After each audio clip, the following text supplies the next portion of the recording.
Jonesy and Amanda. Jam Nation. You and I have a world record. Well, it was a short-lived world record, but we gloried in it while it was there.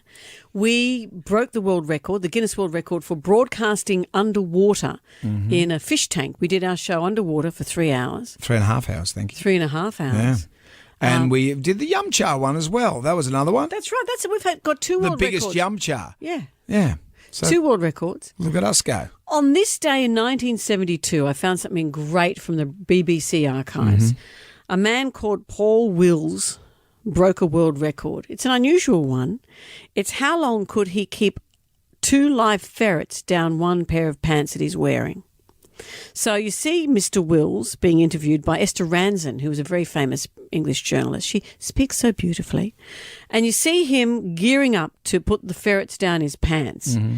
And what he does is he puts on a pair of pants, he ties them at the knee to keep the ferrets in the groin region, because apparently that's what you're supposed to do. Is that really a necessity? Is that like a stipulation? Just his choice. Or is that that's just Tied him? a bit higher so they're stuck right in. Just got to make sure they focus on them one area. And then they put these ferrets with awful teeth and awful nails, shove them in, 2 of them, and then he has to hold the pants tight around the waist for as long as he can while the ferrets are in there. And I'll play you some of the audio. While it's happening, they are obviously trying to get out. And you can see their nails and teeth through the fabric of his pants. It's the weirdest thing. Here it is. Mr. Wills, when was the first time you put a ferret down your trousers? Well, the first time I done it, the chaps I worked with, they dared me to do it. So I went home and got my ferret and brought it in, and I done it in the canteen. The record then was 36 seconds, and they said to me, could I keep it down longer? A ferret isn't entirely gentle, is it? I mean, don't ferret have teeth? Oh yeah, you're telling me they got teeth. I've bitten once or twice by now. Where? Well, I remember about 12 months ago, I was handling one at the cage, and she had her 3 young ones. And I must have disturbed her in some way, and she laid on my hand. I had to go up and have 3 or 4 stitches in my finger. Really? Yeah, that's true. Is the timekeeper with us? Yeah. I just hold the pants tight so they can't get at the top as well. As you can see, they're scratching a bit, and I got the small ear scratch on the back of my leg. Time elapsed. 1 minute. You've done a minute. 5, 4, 3, 2, 1, now. Many congratulations, Mr. Wills. Thank you very much. Well, you are definitely the world record holder for 2 ferrets down 1 pair of trousers. And they all asked him how he felt. No one asked the ferrets. They looked horrified when they came out. Well, ferrets used to be a thing. That was what entertainment passed off as. On Hey It's Saturday, you'd see some guy put a ferret down his pants on the midday show. Right. Multiple times. Right. Put a ferret.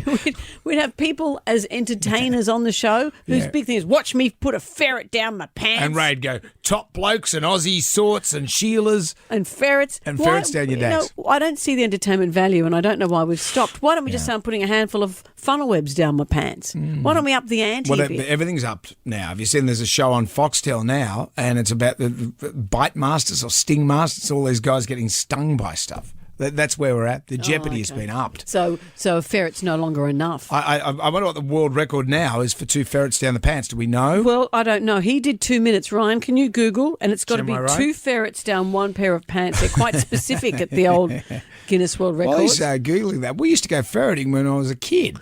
We'd go rabbiting with my granddad, and he'd put a ferret down the... Because that's what they're bred for, the ferrets. And he didn't have his own ferrets. He'd hire them from a mate.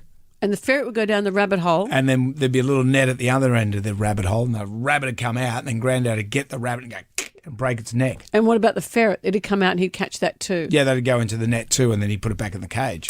And then we'd take it home and eat the rabbit. Don't get that wrong. So he was doing it not to get rid of rabbits from his property, but to eat them as it was food. Just cheap. That's what we ate back then, rabbit. Still can't eat the stuff. Dreadful. Am I right? Yeah, so I was having a quick Google. The sport was dominated by this guy called Reg Mellor for decades from Barnsley. He was a retired miner, and he set the new world record for 5 hours and 26 minutes in 1981. But then in 1986, he tried to break his own record, trying to get to 6 hours. But then after 5 hours, most of the people watching became bored and left.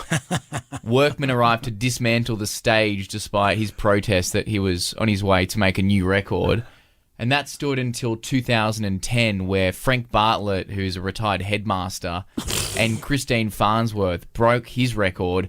It was 5 hours and 30 minutes. Wow. Imagine that. The ignominy. You've got it all set up there. Packing it up. I've got another half hour in me. Yeah, whatever, Yeah, mate. good on you, Yeah, mate. whatever.